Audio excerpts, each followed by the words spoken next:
You're listening to BS, the podcast with Benny Fairhaber and Sal Zizzo. Thanks for Richie Arcopara. Enjoy. Cinderhome owns like 15% of this podcast space. Like every week. Ike threw me off when he was about to clap. All right, 3, 2, 1. Welcome to BS the podcast. We are on episode 16, I think. I always lose count. And we're going to get Justin Morrow on the podcast today, Sal. Yeah, Justin Morrow's been on some good teams. Supporter Shield with San Jose, Supporter Shield and MLS Cup with Toronto. Excited to hear some stories from him. Yeah, dude. We'll try and get into some of the stories all the way back Notre Dame days. We'll ask him about his dark days in San Jose before, the Supporter Shield champions when he first got into the league, and then talk a little bit about, obviously, his time in Toronto and some of the highlights of his career in Toronto. So should be a good conversation. One of Ike's good friends, and let's get him on the show. And we're here with Justin Morrow. Thanks, JMO, for joining us on BS the podcast, dude. Yeah, let me just say you guys are welcome because I'm saving your behinds right now. Somebody dropped out, didn't they? Dude, I mean, people drop out all the time. It's like some people can't wait to be on the podcast. Some people are a little bit scared of it. So some people can't wait till the last day. I don't want to ruin the surprise, but he's a good guest. I don't know if I'm going to hold up to his standards, but I'm going to do my best. All right. Well, I know you've listened to a couple of these before, so you kind of know how it goes, and we'll do a couple of the quick hitters so you kind of get yourself into this mess that we call a podcast, and then we'll get an interview going, and Ike's, as always, going to crush you at the end of the podcast. So awesome. Let's get going. Let's get it going. Yeah. All right. Bigger reason that Toronto sucked last year to some extent, right? You guys weren't very good. Was it the Javinko drama? Was it Josie / Victor Vasquez injuries? Was it Beta left for LAFC? Or was it the old CCL hangover? It was definitely a combination of all of them, but I will say the biggest things were the injuries. Yeah. The injuries, because we could never put together a consistent lineup. We were always adjusting. I mean, there was times where we were just Fridays before Saturday games, just like, all right, who can play this week, and trying to roll it out that way, So that's just never a good way to go into games, and we did that for months and months. It's kind of happened with us as well this year, unfortunately, and I agree with you. The injuries have been painful, and so we got to learn from whatever you guys did this year to try and fix it for us next year. Well, funny story about that. I heard our staff wanted to talk to you guys and talk to MLS about that before CONCACAF Champions League started this year, and you guys kind of effed us off. So really, yeah. Might have been a karma type thing. Yeah. Like in terms of staff, like they wanted to help you with the what do you mean help? Well, because we did playing a little with scheduling, because we went to Mexico for preseason last year, and we did all this altitude training, and I think one of the things that did us in was just so much traveling. I mean, we had West Coast games early in the MLS season too, so we were back and forth. And as you know, when you're starting Champions League, everything gets ramped up quicker to an extent that regular MLS preseason doesn't get you to. So we wanted to talk to you guys about that, but for me, wasn't having any of it. Awkward. Yeah. I don't even know, even with that conversation, what we would have done differently. But you're just that whole CCL thing starting a month later. I mean, I wasn't part of the team when they were in Champions League. I mean, Ike, you were kind of here for those preseason months, so you kind of know what it was like a little bit.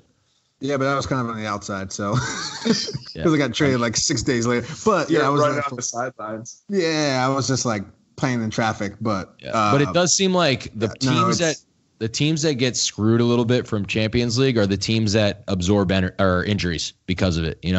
Some of the teams that maybe make a run but don't absorb as many injuries, they seem to come out of it okay.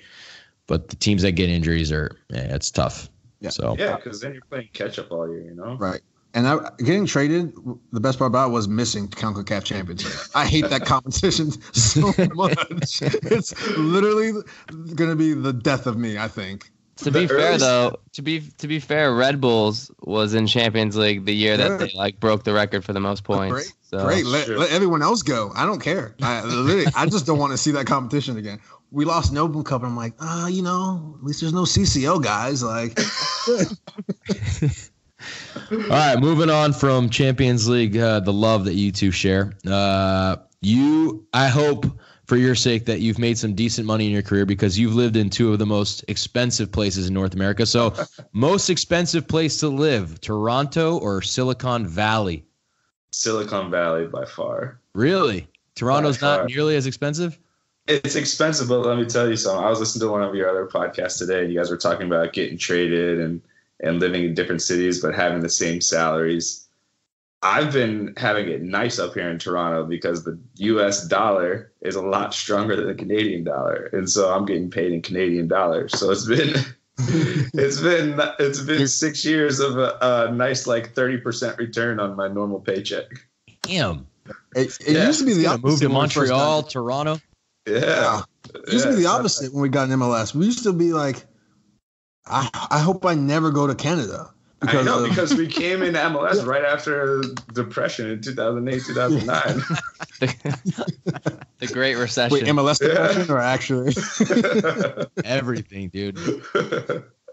Oh, man. Oh, all right. So you're living good in Toronto. Good for you. Yeah, I'm doing well. And Silicon Valley is just crazy expensive anyways. It is. I know Ike has some fun stories about San Jose area. He loved it there. Yeah, well, if you don't talk about it, Benny, I'm going to talk about it later on this podcast.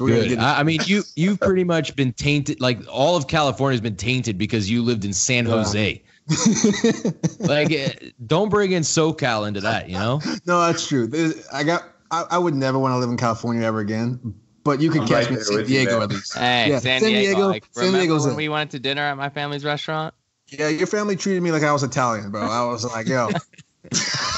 He was our paisan for the night. Right, just don't play in Italy. It sounds like Ike was very uncomfortable. Yeah. He loved it. Don't play in Italy. But. All right, I got my next question here. Honestly, this one could potentially have been on the Ike's interrogation set of questions, but we'll see if you can answer this one truthfully. Best captain, Michael Bradley at Toronto, Chris Wondolowski at San Jose, or Matt Beasler at Notre Dame? I'm going to have to go with Michael Bradley in Toronto. Okay. Do we have a reason for this, or are you just going to give us the definitely. Well, we had some crazy-ass teammates in San Jose, but we've had, believe it or not, even crazier teammates here in Toronto. And the way that Michael manages those relationships and keeps guys like Josie and Seba for a long time in check is quite impressive, I'd have to say. Nice. I wanted to make sure. Was Beasler actually the captain in Notre Dame? Yeah, he was. I was just making sure. Yeah, he was Mr. America. Good answer. All right, my last question of the quick hitters. I know you're a big NBA fan, so give me your top 3 NBA players in order from 1 to 3. All time? Right now. Durant. 1. Well, this is pre-injury, right? Okay, fair. Durant 1. Potential we'll go with. Okay. Durant's at number 1. LeBron at 2. And Steph at 3. Okay. Interesting. No Giannis. Wow. Huh? Giannis. Or Harden. Kawhi? No Kawhi. Nah. Because he left Toronto, huh? Toronto, Salty. dude. No. I see why. Now I know. I'm putting it I'm together. not a Raptors fan. I'm a Cavs fan. I know you're a Cavs fan. Yeah, Ike told me. You know, I'm a Cavs fan as well. No, I didn't know that. Yeah, I'm a pretty big Cavs fan. So I've been a Cavs fan way pre-LeBron as well. During the LeBron era. No, during pre-LeBron. Pre-LeBron. There's only a few of us. Sean Kemp, Dan Gnarly, like that. Zagunis Elgauskas. Yeah, Big C. Ike's got some good basketball knowledge. Me and Ike go back and forth on basketball a lot. I bet. So I'm not surprised. I'm surprised that you left your boy LeBron at 2. I'm surprised you knocked him down. he had a down year last year. Well, I think I'm with you too. Down I'm a huge LeBron fan, so I love LeBron. And as much as I love the Cavs, like I still want LeBron. Like I would love it if LeBron won with the Lakers, because I know the Cavs aren't winning crap right now. Do you think they're gonna win? Do you think the Lakers are gonna win? I don't think they'll win, but I think they got a chance. Yeah, I mean, for sure. I don't think they're odds-on favorite, but I agree with that. Are Clippers going further? I think the Clippers are looking nice right now. Yeah, I think so too. And Patrick Beverly's working on the beach with Tim's on, so he's certified psychotic. You need one of those guys. You gonna tell him about the Trae Young discussion? Wait, okay, but I want to hear your take on it. The original take was when we were sitting. So Ike and I were roommates at January camp a couple years ago. Oh, I'd love to hear about this January camp. This is the Dave Sarakin one? Yeah, this is Dave Sarakin. I hope there's more stories to come. Yeah. And so we're watching Sports Center after training, and Trae Young's about to go into the NBA, and they're talking about him being like Steph Curry. And I'm like, no way, no chance in hell this guy's going to play like Steph Curry. And Ike's like, what are you talking about? He plays exactly like him. Literally. And I was like, Ike, Steph Curry is one of the best basketball players in the history of basketball. He's literally quite possibly the best shooter in the history of all of basketball. You're telling me that this guy is just like him. And what did you say, Ike? I don't remember. Like, what are you what's the final point you're trying to make? Because you're still trying to say that Trae Young is going to be like Steph Curry. Trae Young's the guy on the Hawks, right? Next Steph Curry. That's okay. So this is my favorite part about it. Throughout the year, he struggled in the first part of the year, and you would just screenshot me his box scores, like, oh, he's not gonna be Steph Curry, and then he started crushing it, especially after the All-Star break, and you started being like, oh, I figured you were gonna text me about this. I figured you were gonna text me about it. So, and he came in second Rookie of the Year, pretty good. Like, the guy's quality. We'll see. I mean, give him a couple of years, and we'll see what happens. Yeah, we'll see. Obviously, no one can be like Steph, but the man has range. He's a little ambitious with his passing, but so is Steph. Like, dude, Steph is good at.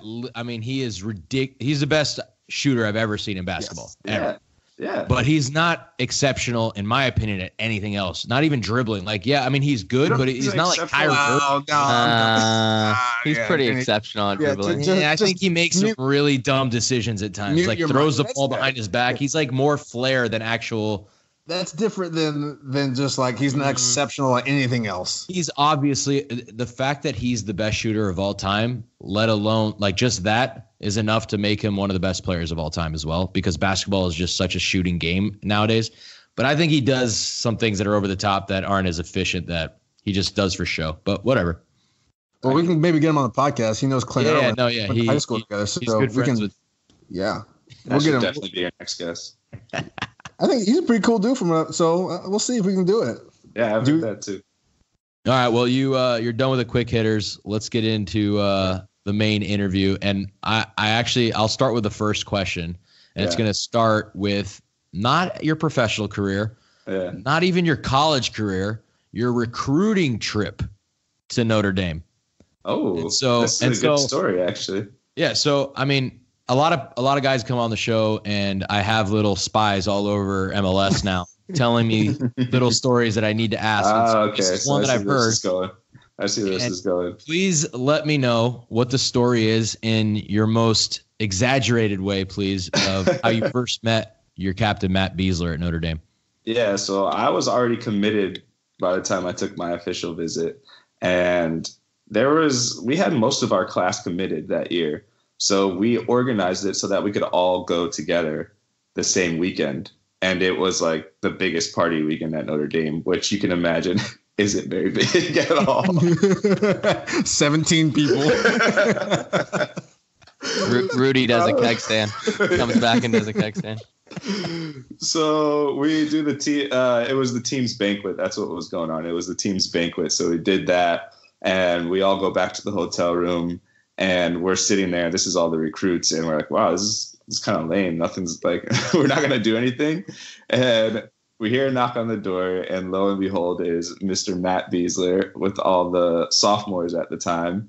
They came by, they grabbed us, and Man, this guy Beasler, he was an animal in college. You would never expect it, but a man could get after it. And he opened my eyes that night. We had a good time.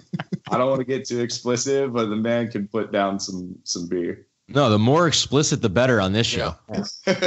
Justin, I got a question for you. Yeah. So, did you go on this recruiting trip with Bright DK? Oh, no. Bright was a year ahead of me. He was a year ahead of you. Okay. Yeah.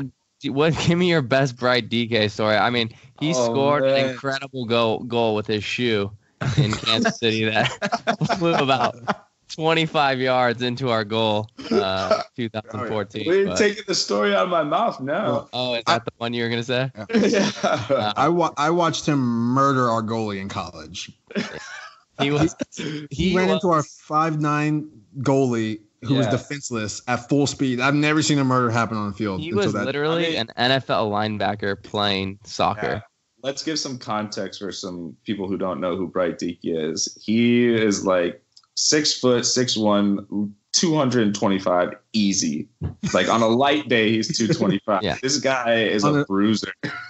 Like, yeah, it was crazy. And then that same, I think it was the year before that, like he was like scoring goals against Catalonia in Spain, and like against Italy for Nigeria, just out of nowhere. Right. And he was going to play in the World Cup, wasn't he? Until he got hurt. Yeah, he blew his. Oh yeah, that was so sad. Yeah, it was. We were in preseason, and he, Achilles is an injury where you hurt yourself and no one's around you, and you look around and it looks like you feel like somebody kicked you. I know that one. Yeah, And so that's what happened. We were in preseason, and he was playing really well at the time, the best I'd ever seen him play. And he felt it, and he looked around, and he's like, "Why'd you kick me?" And he realized right away. Just laid there, cried, and we ended practice like that. Oh, it was devastating. So I feel bad for the guy. He's been through a lot, but he's doing well now. He's in DC. He's got a good job, doing well. Shout out, Bright. All right, Bright. Holla at you. Ike, give me some, give me something to throw at J-Mo. You know some stories from San Jose. You gotta be the eyewitness here. Oh, you want to talk about the dark days? Yeah. Oh my God, we can even talk about myself. This can just flip over to me. But we're talking about Ike. Yeah. I'll mention the story about me in a second. But you lived in San Jose in a motel with no car. Yeah. The first 2 years there. Because I had you. This guy would make me pick him up and take him everywhere. Yeah. I have a motel. Yeah. A motel. What motel? Like Motel 6? A motel is actually being nice. It was quite nasty. So I compare this to the place I stayed at when I came to Kansas City for the first time. That extended stay place. Not even close. Not even close. Worse than the extended stay place? Yes. This place, Mariana. I guess I can't say it. I can say it. Yeah. Or whatever. Bro, there were hookers. There were. I'm serious. This isn't a joke. Yeah. It was. There was construction workers. It was mostly construction workers and hookers that were. Yeah. Is this MLS 1.0 times? Oh yeah. I can't even explain. And half the guys who stay there, well, actually all of the guys were foreign except for Justin, and they would take the shuttle to training. They live there so much that they would drive the Mariani Advantage shuttle and drop them off at training. And so Justin would talk about frugal athlete. Amobi would be so proud of me.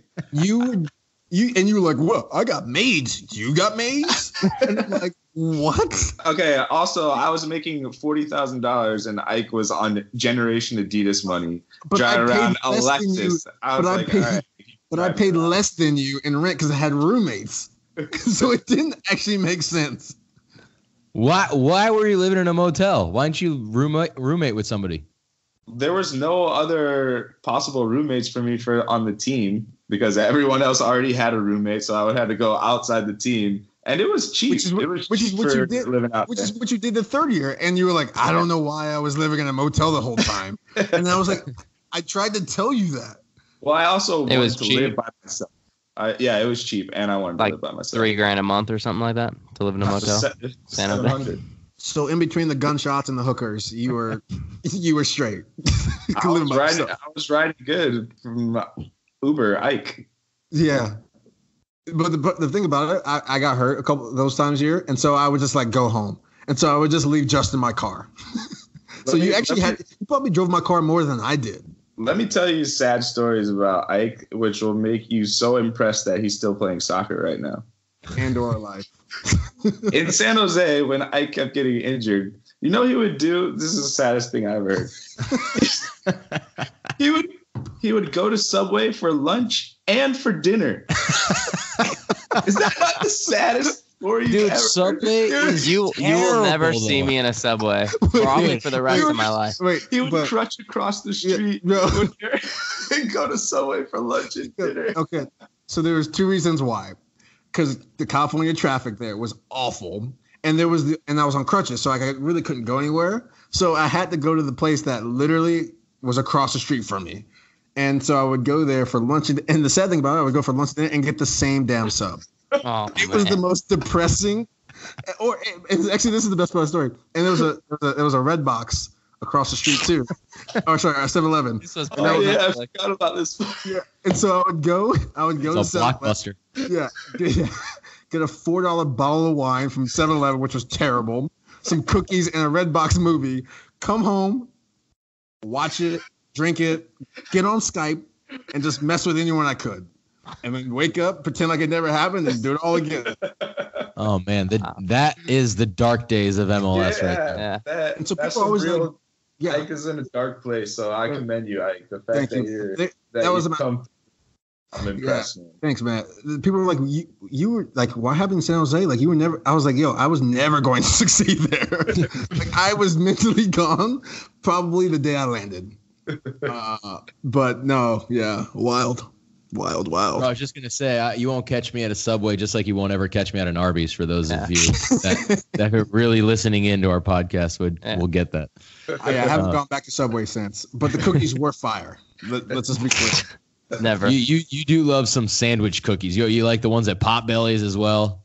I'm a cookie connoisseur, but you also like the milkshakes day of game. So true, that's me.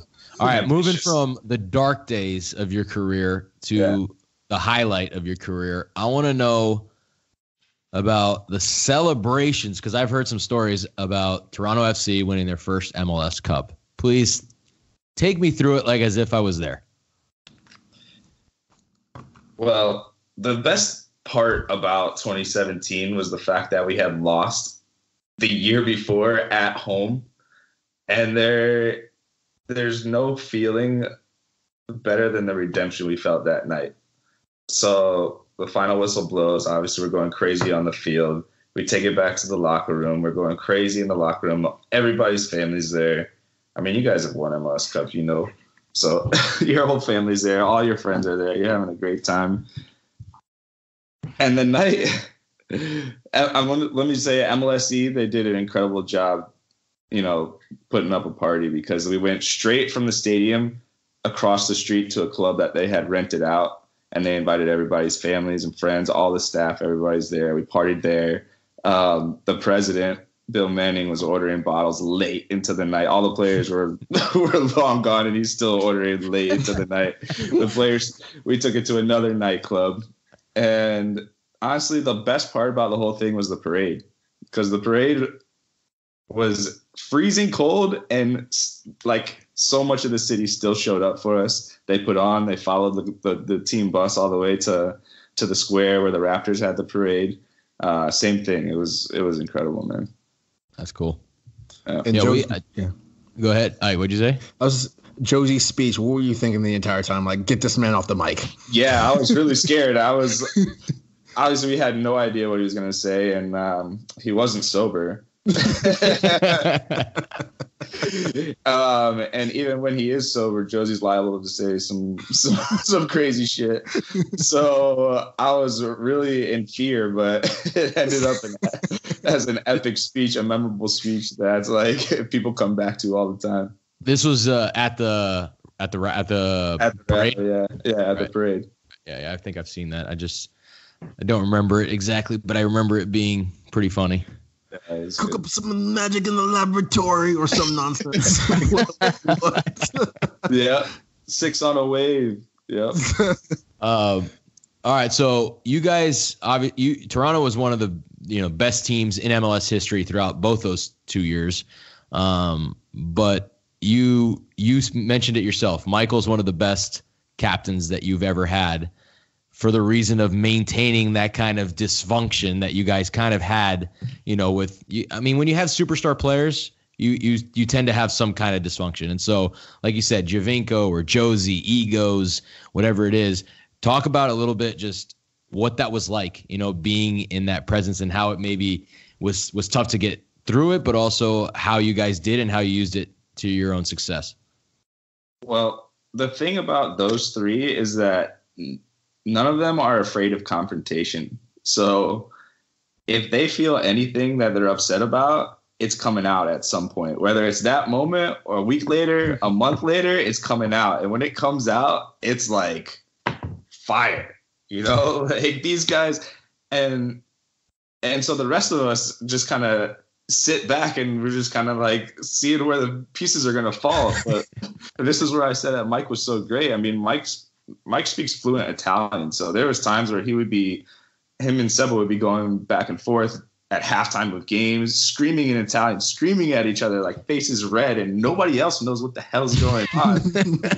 Like there's times where we're like winning 3-0 and they're screaming at each other, like they want to kill each other. And so there was tons of moments like that. I mean, yeah, I can go on, man. There's so much to talk about there. I feel in every championship team, there's always something that is like that, no matter what. Like, whether it be kept internally, for no one really to know about, but like on every championship team, there's always controversy like that. It's just that the fans or the regular people don't ever hear about it. I mean, like last year we had something with Tata and Joseph after the game. Yeah. I mean, they're ready to murder each other. I know. In the end, it's nothing serious. Just when you're on a good team, you have a lot of people with big personalities, and that stuff comes out, and it happens in the moment, and then you move on. But like you said, they care. On winning teams, it does happen to be like that. Yeah. Can I mention just a sidebar, completely sidebar?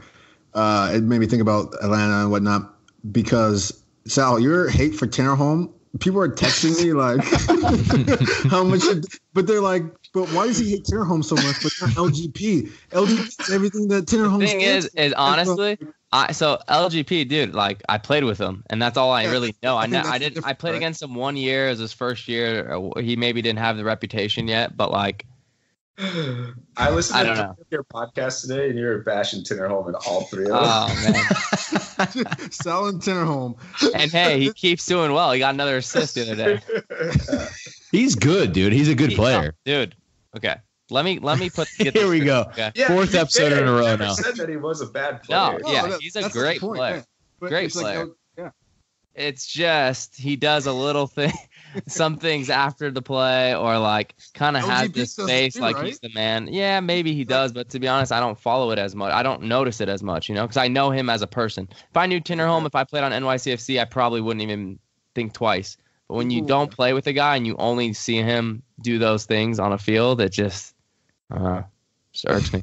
Yeah, that happens a lot though, right? In MLS specifically, like you don't play with somebody and you think he's just like this total tool, or you hate him, or he's a dick, or whatever, and then for some reason you end up playing with him, and your whole thought process is like 180. And then there's some guys that they don't change. You play with them, and you're like, all right, this is exactly what I thought he was. Dude, the funny thing, last week we had Grella on, and he was, Sal forced him to say Tinnerholm for one of the players. And Grella was like, yeah, he is. I realize that now. I'm thinking back on it. Yeah, he really pissed me off, and I hit him in the face, and so that's why I didn't like him. It's like, what? But you hit him in the face, and so you didn't like him? Right, but then he broke his leg, and I don't know.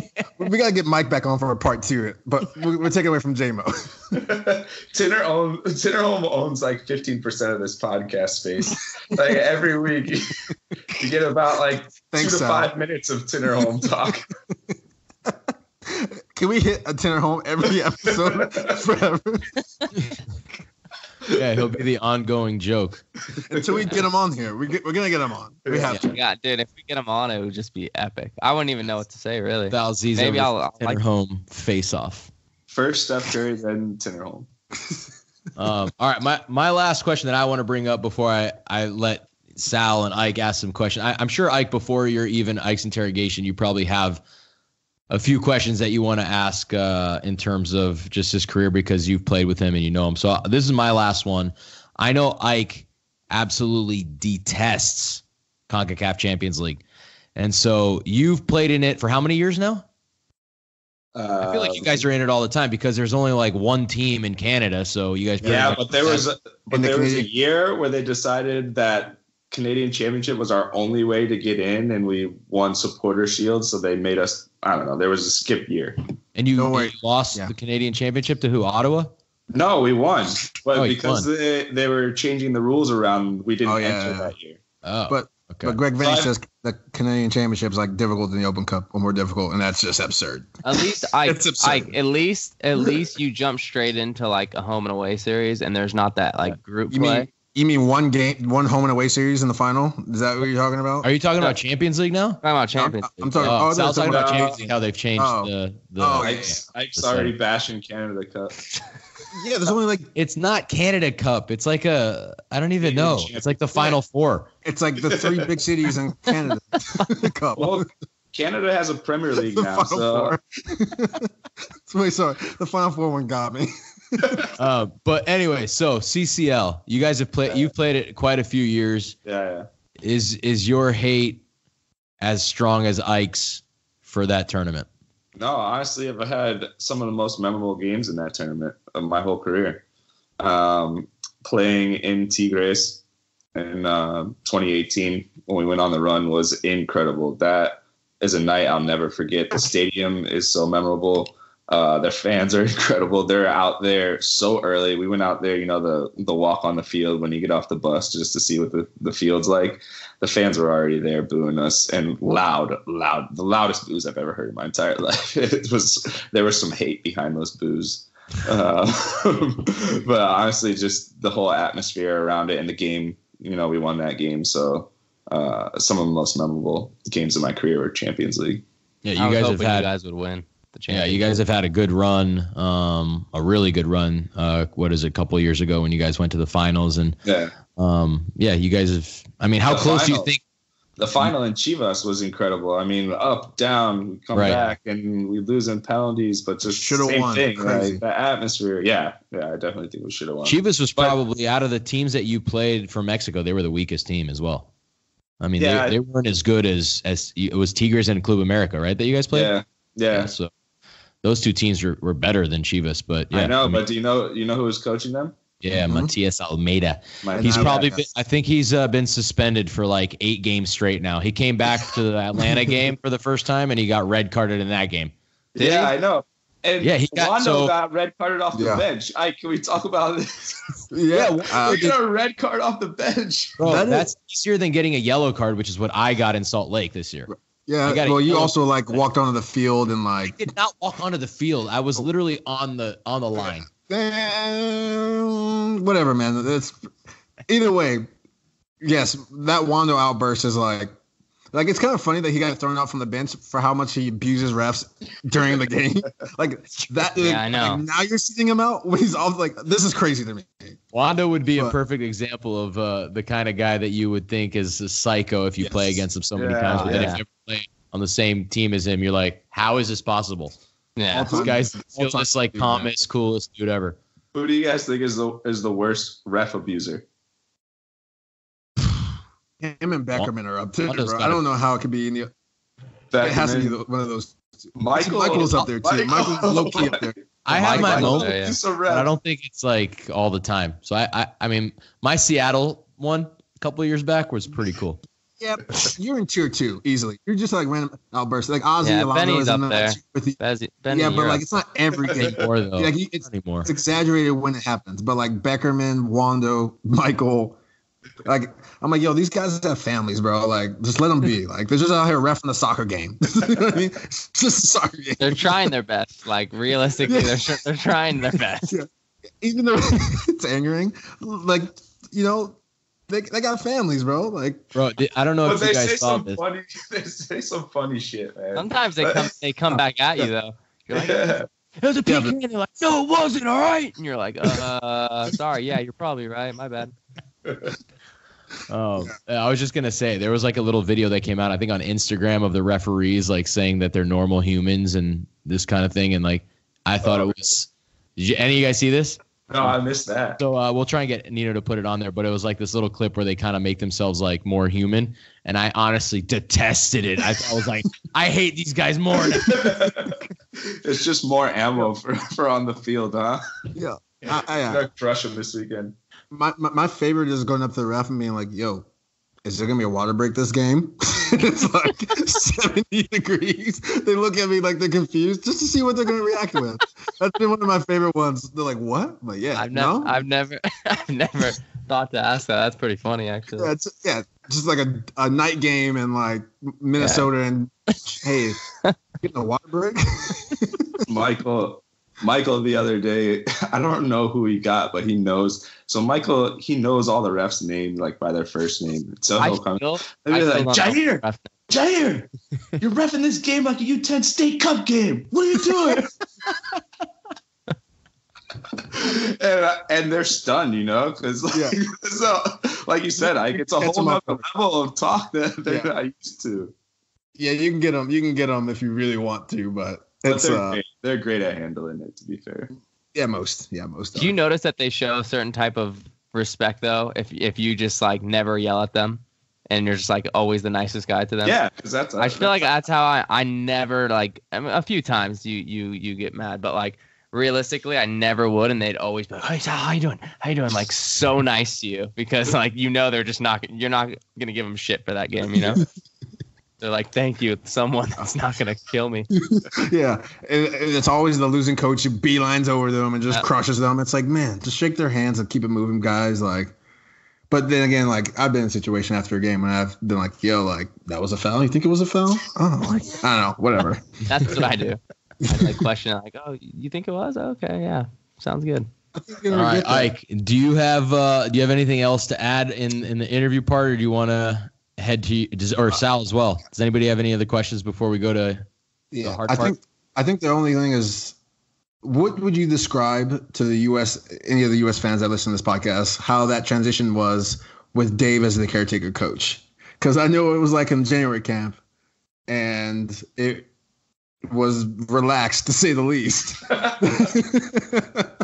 Which he's in a tough position though, right? Like, what just give us one good story, and you can include Ike in this. One good story from January camp that would kind of act as a metaphor as to that transition from I guess Bruce to Greg as the national team coach.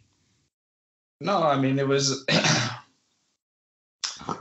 I'm trying to find a way to put it in a good light, to put it lightly. It was hands off. It was hands off. Like, we had training once a day, and we were done very early. We were staying in Redondo Beach. Everybody had vehicles. Obviously, you have access to vans and whatnot. And so it just felt like it didn't feel like a preseason camp, But that was understandable after coming off the heartbreak that we had not qualifying for the World Cup. And so the program was very much in flux, and nobody knew what direction when it was being taken yet. And Dave was just getting his feet wet. So I'm not going to throw him under the bus. No, I don't think. I think Dave did what he had to do. I just think it's disappointing, just for fans in general, and maybe even players that are now playing that kind of didn't get. Basically, it was a year without kind of guidance of where we were going or how we wanted to play. I think, especially with like Greg's tactics, which we've talked about several times on the show, are like difficult to learn. They're not the simplest of tactics. And for you to implement those, people really have to understand them. It would have been probably good to have an extra year. So, right. But I don't think that's Dave's fault. No, definitely not. Definitely not Sarakin's fault. No, it was just, it's just interesting to kind of hear guys that were there and kind of what actually went on, so. Yeah, I wouldn't say it was a very useful January camp. Ike, what were some other stories? Ike, do you have any detailed stories that you two roommate clowns had to go through? J-Mo was living good. He wasn't worried about the next training session. Go on. Reservations here. I got reservations there. We're gonna go to the Clippers game versus Celtics. Yada yada yada. Which you were also at. Okay, I went to that one, but like, it was something every night, right? Like, I gotta be a part of something. So it was chill. Or when Bruce called me Bill Hamid, and I didn't hear it, but you heard it. Wait, why was Bruce there? I think he was just there to say what's up to Dave. And I think I just caught him off guard because I like turned the corner and he was like, hey, Bill. But like, I didn't hear it. Just was like, he just called you Bill Hamid. And I was like, what? Yeah, that's definitely something that would have happened. I mean, you used to get called Low plenty of times here in Kansas City, so. I may still get called Low here in Minnesota. Oh, yeah, that's true. That's true. Adrian's calling you Low and Low Ike, and yeah, beautiful. Yeah. Didn't he sub Low in for you at halftime? Yeah. And I think he was. And I was on the bench. Were you able to clean your diarrhea off your pants, or? Allegedly. Allegedly. We'll leave it at that. What is Adrian doing, by the way? What is it? He had diarrhea. Or he had to such. tell everybody in the world that you had diarrhea. No, his exact words were he had diarrhea and such. I don't even know what that means, dude. Like, what else is and such? Like, unbelievable. He literally could have said the same thing in a different way that would have been some stomach problems. He had an upset stomach, diarrhea and such. Like, God knows whatever that means. Yeah, he pooped his pants or what happened here? He was shitting all over the place. He got back to the locker room. We didn't have enough sliders for him. Wipe my butt on the goal post. So on that. No. All right. Anyways, all right, we're done with this. People are probably tuning out right now. So. All right, let's go, Ike. Ike's interrogation. Justin Morrow, welcome to the hot seat. Good luck, my man. Right. Ike, take it away. All right, Justin. The game is, I ask you 5 questions. You complete the 5th once. If you answer all 5 questions, you can ask a question to any of us that we must answer. I have a feeling I know who you will ask the question to, but we'll see how it goes. Question number 1. We'll get there in a second. What's more reckless? A Mafinga challenge or a Josie media outburst? Oh my god. Josie media outburst for sure. I don't know. If you ask Latif, he might not agree with you. Or like, I think other attackers in the league. Hurting. I mean, I love Josie, but man, this guy, he can go off the rails sometime. Anytime you go after your president in the media is probably not a good thing. So I'm going to bring this up real quick because it just popped in my head. Justin, where were you at the halftime of the New York Red Bulls Toronto game where Josie and Sasha got kicked out? Because I ran from upstairs into the locker room and Felipe was like, I don't know, these guys are like fighting over there. And I was like, oh, okay. He was hiding in the corner. Well, you know, Felipe's there. There's probably a few guys that'd like to get their hands on him. So I walked over there and the first thing I saw was Michael Bradley kind of like looking over the crowd. And Jesse was in there pulling apart Josie and Sasha. Because I saw Josie kind of push him, but they were exchanging words kind of. And then I just saw Michael Bradley run over there and just be like, what are you doing here? Your locker room's over there. What are you doing? Like screaming at Jesse, and Jesse's just, they're like this close to each other, like screing at each other. It was so by the time I got there, it was already full on madness. Like both teams were in the tunnel. And everybody's hands on each other, coaches involved, coaches pulling at players, other teams' players. It was madness. And so, I mean, by the time I got there, it was already full on happening. Yeah. When I came down, it was like I was getting stepped on by cleats and I was like in runners and I was just, my feet were in so much pain. But I just remember that moment. And we went in the locker room and then we got informed that Josie and Sasha got red carded, but not till like we were getting ready to go. Yeah, it was like out onto the field. Yeah. It was like right at the end. A lot of uncertainty there. Yeah. Good times. Okay. Good times. All right, second question. rank your current center backs from first to worst. What are the current center backs? I know one is my boy Laurent from LAFC. Yeah, who likes to spray. Is Mavinga considered a center back? Oh, yeah. Okay, Mavinga. Drew Moore. Is Zavaleta still there? Yep. Omar Gonzalez. Omar, that's right. You can plead the fifth here, or you can... Don't do it. He always gives you guys hard questions. I'm gonna go with the order that they've been called upon lately in games. No. You can answer how he wants. I can answer. It's Omar, Chris, Laurent, Drew, and Eric. So in terms of talent, that's the order you're going with. That's how they've been playing.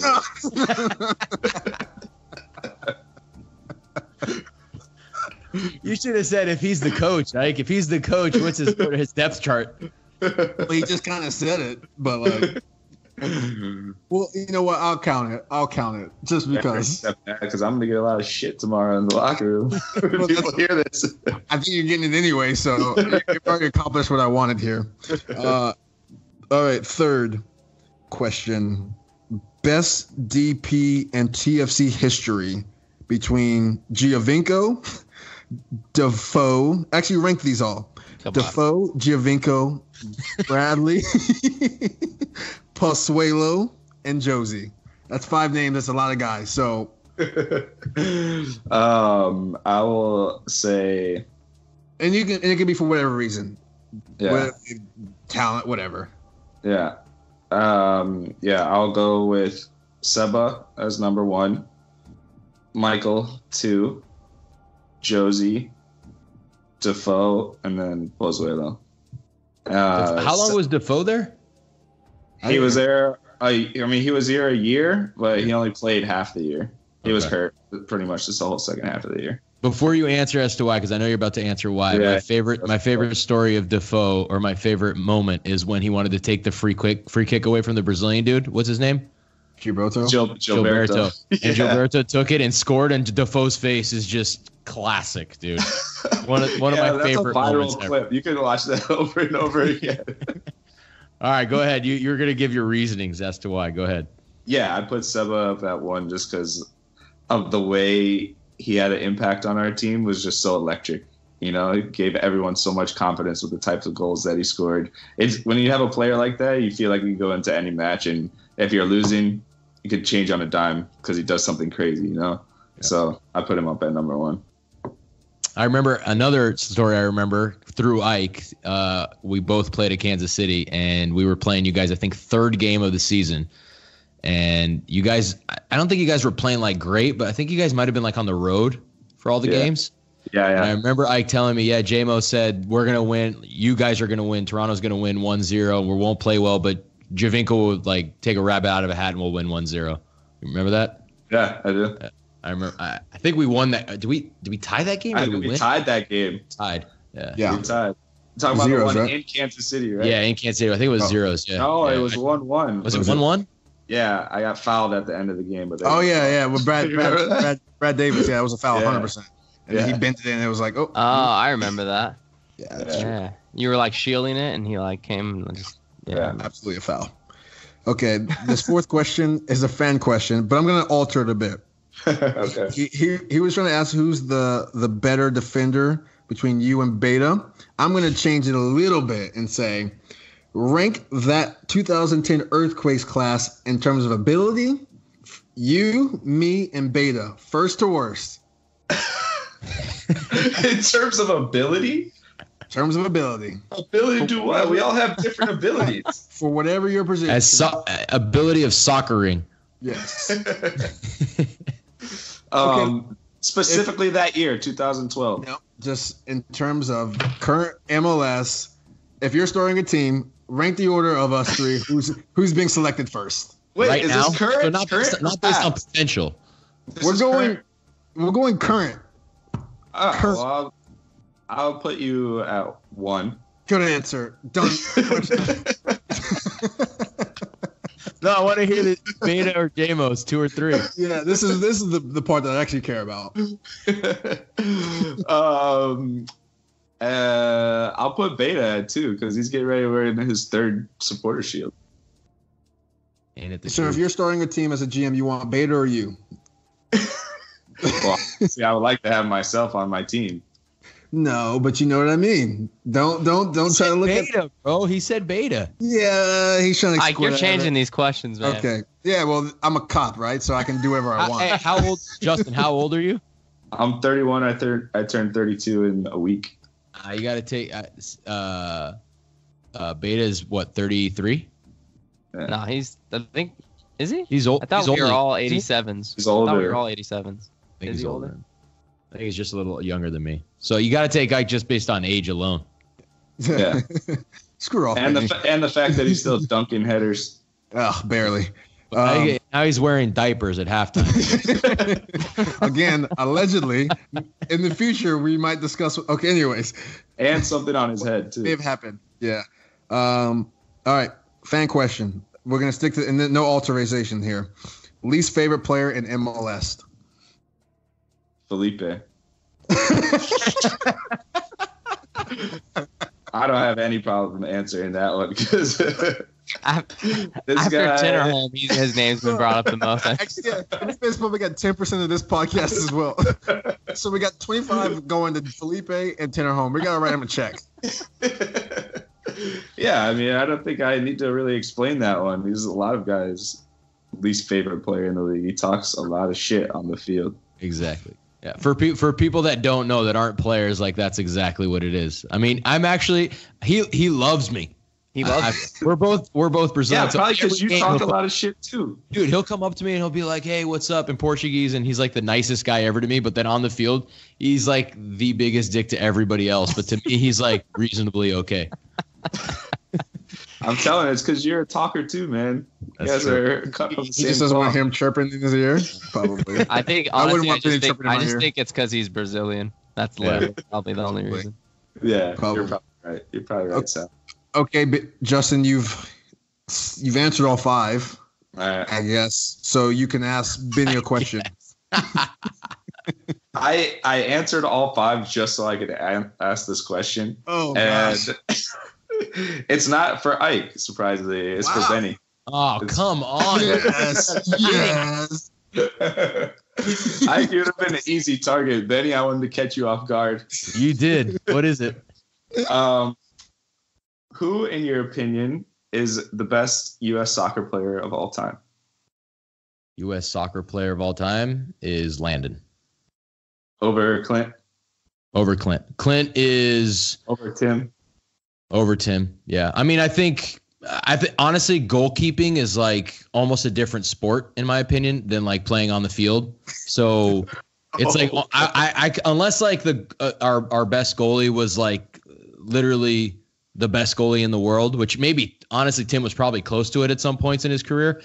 But yeah, I would say that my definition would come from the guy that made the biggest impact as a player on the field. And I think Landon is way above everybody else. Like Clint was a ridiculously good finisher and a striker in like his best days, but Landon would do more things. And I think Landon, I'll be very happy if Pulisic becomes like as good as Landon did at the national team level. I think Pulisic is fantastic at the club level.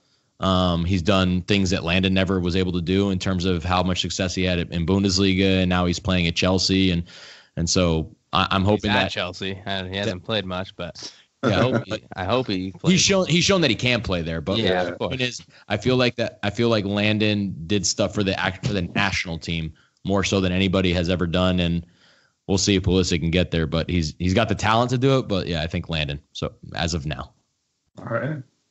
I accept that. You wanted Michael, Right. didn't you? I didn't bring up his name. Michael's the Yeah, one but that you wanted actually made him ask that question. He's in his house right now. Michael texted him. I actually thought you were going to ask something about Bob. Like, and Michael asked you to ask something about Bob, and I was like, oh, God, what am I going to have to answer here? No, I let you off easy. Yeah, no, that was a good question. All right, well, we really appreciate it, JMO, for coming on the podcast. we love hearing those stories about the dysfunctional Toronto FC team that won it all. And yeah, it was a lot of fun having you on, man. All right. Thanks, guys. Yeah. Thanks, Justin. Thanks, dude. Appreciate it, bro. That was awesome. Thank you so much, Justin Morrow, for coming on the show. Some really good stories. We heard about his really tough times in a motel in San Jose. I don't know how you could ever live in a motel as a professional soccer player. Yeah, times were tough back in the day. I feel like we're going to be like the NFL players of the 70s where they're just like, now they're making all this money. At our time, we used to do this, and this. So I just love how there's so many guests that we have on the show that have similar stories about how incredibly tough it was early on, early days, when they didn't make that much money and they were rookies or a couple of years into the league. And a lot of people, I think, don't realize how hard it is for most players coming into MLS. Yeah, and to be fair, we've had actually a lot of guys that kind of have, didn't come into the league as superstars and kind of developed a track record from there. So, credit to all of them. Yeah, and then he goes on to, like you said, win Supporter Shield at San Jose, gets traded to Toronto, becomes part of, the best team arguably in history with winning the treble in 2017, right? That was 2017, I believe. Yeah. And almost winning the first team to win Champions League in MLS as well. They got extremely close. So, it's a great career he's had. He's still doing well. And so it was a fun conversation with him, and some tough questions as well from Ike on the Plead the Fifth, and he answered all of them. Yeah. So it was nice having him on. Thanks again. Looking forward to seeing what you guys think, and next week we got another good guest coming. Yeah, well, subscribe to us, as you guys know, on Apple Podcasts, Yell or Stream on TuneIn, YouTube, SoundCloud, Spotify, Google Play. Rate and comment on Instagram and Twitter. Email us your thoughts on Benny Sal, the podcast at Gmail, and continue sending us the Plead the Fifth questions. Those have been great. There's always one or two really good ones that we pose to the guests, and so continue doing that. And yeah, we'll get that information out once we have our guests lined up.